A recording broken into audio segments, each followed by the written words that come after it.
Mayong buntag diha mga igsuon ko kay Kristo. Aniya na sad taron magpaambit ko og video kaning magkomentary mo hatag og komentary aning video nga kaning gikan ning goodness of God. Ni komentaryo siya nga dili kuno ikuridas ang tanang mga Hudiyo o iyang gi-claim nga Hudiyo gyud ra ba apil ra ba ang mahal nga Birhen Maria o ang mga apostoles. Apan nagpabilin ba ang mahal nga Birhen Maria o mga apostoles sa ilang pagkahudiyo?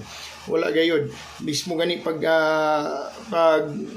pagabanhaw ni Jesus, wala gayod siya wala gayud kay mabasa diha nga sukad sa pagabanhaw ni Jesus nagtapok or na nimba sa adlaw Sabado ang mga apostoles o ang mahal nga Birhen Maria. So ato sa ning paminawon ilang video then after ato tagaan pag yun nag-extra komentary. FD, dili gyud ko supak sa inyong giingon diya sa Juan 5:18 nga gitinguha sa kadagkuan sa mga Hudiyo ang pagpatay kang Ginoong Hesus. Unya kining mga Hudiyo mga sabadista ni sila. Ang wala lang nako mauyoni sa inyo kay gikurida sa inyo ang tanang mga Hudiyo. Si Birhen Maria ug ang mga apostoles, mga Hudiyo sab ni sila, mga sabadista po ni sila. Pero wala ni sila ni apil sa pagtinguha sa pagpatay kang Ginoong Hesus. Kay og ni apil pa ni sila sa pagtinguha sa pagpatay kang Ginoong Hesus. Wala ni sila ni kuyog diya sa kapitulo 6 nga nagwali si Ginoong Hesus didto sa Galilea ug nagpakaon sa 5,000 ka mga tawo. Mao na nga ipaklaro ninyo ug pagpasabot kung kinsa ning mga Hudiyo kay maamong si Birhen Maria ug ang mga apostoles. Unta alamdagan pagyud mo sa kaalam aron inyo gyung masabtan ug unsa ang nasulat sa balaan kasulatan. Ang Ginoo magpanalangin kaninyo. So mao to mga igsoon, malipay tagdako no kay sa iyang pag-deliver mo siya nagi siya respeto sa mahal nga Birhen Maria no. Salamat kayo nimo igsoon pero pinangga ako lang ipatinaw klaro tataw kayo pinangga nga ang mga apostoles o ang mahal nga Birhen Maria after pagkabanhaw ni Jesus wala na sila magpabiling Hudiyo o wala pud sila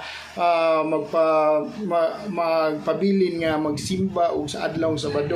Kay ang Kristiyano mga igsoon naa nagsimba ang adlaw sa Dios para sa mga Kristiyano ang adlaw kay Domingo na. Kay there are 3 Sabbaths in the 3 major religions in the world. In Islam, ang ilang Sabbath is Friday. In Jews or makatong yang gingon nga mga Hudiyo, ang Sabbath is Saturday. Pero sa ato mga Kristiyano, we Christians celebrate the Sabbath in Sunday because to honor the day of the resurrection of our Lord. So, klaro og tataog ka nang dapat raman sa Dios nga ato ang ihuli ang adlaw nga iyang gibanhawan. So kung ganahan gyud ang Ginoo nga mo stay sa adlaw nga Sabado, anong wa man siya mo banhaw sa adlaw nga Sabado? Ug nganong para kini mahimo gayong balaan kay timan ni mga igsuon dili sa pagkamatay ni Jesus kita naluwas og nahingpit atong kaluwasan kung dili sa iyang pagkabanhaw. Kaya kung ang pagkamatay lamang, sus daghan day kayong pwede din tanang bisag kinsang tawhana pwede din muluwas nato magpakamatay ra. Pero walay bisag kinsang tawo nga pwede mamatay niya mabanhaw balik para sa tong kaluwasan. So mao na mga igsuon nga ang adlawng Domingo mao gayud ang adlaw para sa Kristiyano kay diha kita giluwas. 1 Korinto 1:18 para sa mga nangalaglag ang pulong sa cross ni Jesus kung diin kita naluwas binuang pero alang kanato mga nangaluwas kini ang gahom sa Dios kay diha kita giluwas sa cross ug diha nabanhaw ang Ginoo sa adlawng Domingo.